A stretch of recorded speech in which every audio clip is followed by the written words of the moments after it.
शबनम के पुत्र मोहम्मद ताज को गोद लेने वाले बुलंदशहर के मोहम्मद उस्मान सैफी ने रविवार को रामपुर जेल पहुंचकर शबनम से मुलाकात की और मीडिया से रूबरू होने के उपरांत ये कहकर चर्चाओं का बाजार गर्म कर दिया कि शबनम ने ये गुनाह किया ही नहीं।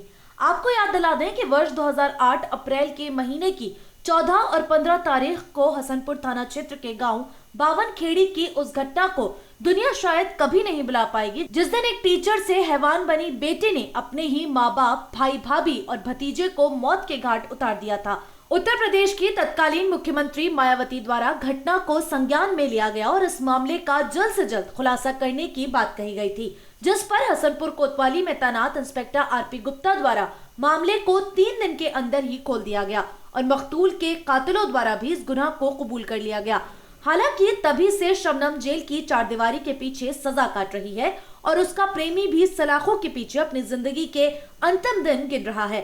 जिला जज की अदालत से शुरू हुआ उसकी तारीखों का सिलसिला देश के राष्ट्रपति की चौखट तक जा पहुंचा, लेकिन इस जघन्य अपराध से राष्ट्रपति की चौखट से भी उनको राहत नहीं मिली। देश के राष्ट्रपति द्वारा शबनम की दया याचिका को खारिज कर दिया गया और जिला जज के फैसले को बरकरार रखते हुए फांसी को बरकरार रखा। शबनम को फांसी दिए जाने की तैयारियां मथुरा जेल में की जा रही हैं। हालांकि शबनम भी अपनी फांसी को लेकर इन दिनों काफी डरी और सहमी हुई दिखाई दे रही है। ऐसा हम नहीं कहते, ऐसा कहना है शबनम के रिश्तेदार और उसके पुत्र मोहम्मद ताज को पनाह देने वाले बुलंदशहर के उस्मान सैफी का। रविवार को शबनम के पुत्र मोहम्मद ताज को रामपुर जेल लेकर पहुंचे उस्मान सैफी ने शबनम से मुलाकात की, शबनम से हालत हाजरा को भी सुना। रामपुर जेल में बंद बावनखेड़ी की खलनायिका बनी शबनम से जब उसके बेटे चांद ने मुलाकात की तो शबनम का बेटा मोहम्मद ताज अपनी मां से लिपट गया। कुछ देर के बाद शबनम ने अपने बेटे मोहम्मद ताज के सर पर हाथ फेरा और कहा कि बेटे, अब तुम्हें आगे की पढ़ाई जारी रखनी है और मेरी आवाज को भी बुलंद करना, क्योंकि ये गुनाह मैंने किया ही नहीं, मुझे इस गुनाह में फंसाया गया है। ये कहकर शबनम चुप हो गई।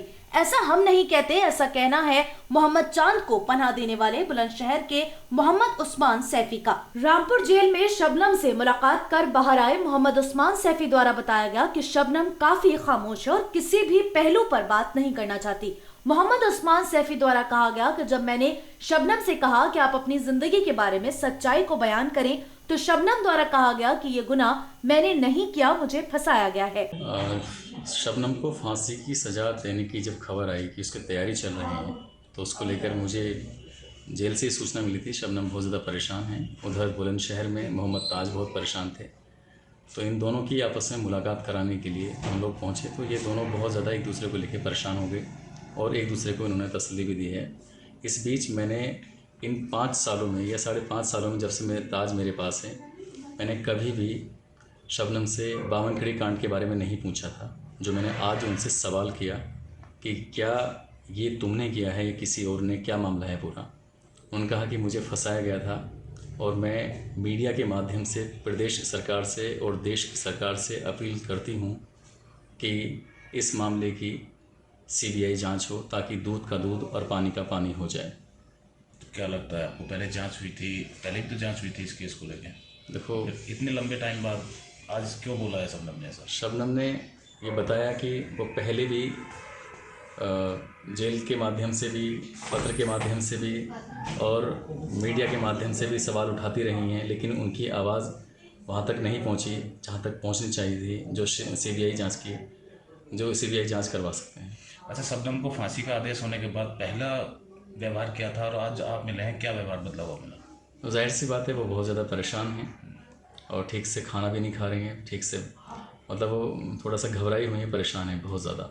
शबनम की ज़मीन को लेकर आपके ऊपर भी सवाल उठ रहे हैं, क्या ज़मीन को लेकर कुछ आपने बच्चे को पाला, इसमें क्या है? बस मोहम्मद ताज जेल से 6 साल 7 महीने और 21 दिन में बाहर निकले थे जी, और इस मुरादाबाद मंडल की आबादी लगभग 1.25 करोड़ से ज़्यादा की है। बात अगर संपत्ति की है तो आज भी कोई आगे आ सकता है उसकी परवरिश के लिए, कोई दिक्कत नहीं है। और पहले अगर जब किसी ने इसकी परवरिश के लिए जिम्मा नहीं उठाया तभी तो उस्मान पहुंचा था वहाँ तक। अब आज बात वो ठीक पढ़ रहा है, लिख रहा है, सब कुछ काम कर रहा है तो सबको संपत्ति याद। क्या सोचा आपने पढ़ा लिखा के, क्या बनाना चाहते हैं इसको? बने कुछ भी हो, एक अच्छा इंसान जरूर बनना चाहिए। शबनम के पुत्र मोहम्मद ताज द्वारा कहा गया कि मेरी वालदा का इस गुनाह से शायद कोई वास्ता है ही नहीं, उनको फंसाया गया है। मेरी मम्मा ने मुझसे यही कहा कि बेटा अब तुम अपनी पढ़ाई जारी रखना। शबनम के पुत्र मोहम्मद ताज द्वारा कहा गया कि वह बड़ा होकर मजिस्ट्रेट बनना चाहता है और इस ब्लाइंड मर्डर को दुनिया के सामने आईने की तरह पेश करेगा। मुलाकात मम्मा ने पूछा कैसे बेटा, परेशान बच रहना और अच्छे से पढ़ना। अच्छा, बड़े होकर आप क्या बनना चाहते हैं ये बताइए। District magistrate. डिस्ट्रिक्ट मजिस्ट्रेट ही क्यों बनना चाहते हैं? क्योंकि मैं लोगों की मदद करना चाहता हूँ। अच्छा, मम्मी से आप मिले तो कैसा लगा और क्या उनका वो रिएक्शन था पहला? मम्मा से मिला तो मम्मा थोड़ी सी दुखी थी। जो आपने राष्ट्रपति जी से अपील की है उसके बारे में क्या कहना? आपको लगता है कि वो आपकी अपील मानी जाएगी? वो तो अब उनके हाथ में ही है। कितनी देर आपकी बात हुई मम्मा से आपकी? मेरी मम्मा से थोड़ी देर बात हुई, फिर पापा मम्मा ने बात करी थी उनसे ज़रा। फिर पापा मम्मा ने बात करी थी उनसे ज़रा। अच्छा, और क्या कहा उन्होंने ऐसा? आपसे क्या कहा? उन्होंने बस ये कहा कि अच्छे से पढ़ना, पढ़ाई पे ज़्यादा जोर देने के लिए कहा। कोतवाली हसनपुर के गांव बावनखेड़ी में हुए इस जघन्य अपराध की तफ्तीश करने वाले तत्कालीन एसआई आरपी गुप्ता कहते हैं कि बावनखेड़ी की सलीम शबनम की प्रेम कहानी का यह अपराध मेरी नजर में दुनिया का सबसे बड़ा अपराध है, क्योंकि एक बेटे द्वारा ही अपने माता पिता, भाई भाभी और भतीजे का कत्ल करना शायद दुनिया का सबसे बड़ा गुनाह हो, क्योंकि इतिहास में ऐसा शायद अभी तक नहीं हुआ जहां बेटे ने अपने माँ बाप, भाई भाभी और भतीजे का कत्ल कर दिया हो। शबनम को फांसी ही दी जानी चाहिए।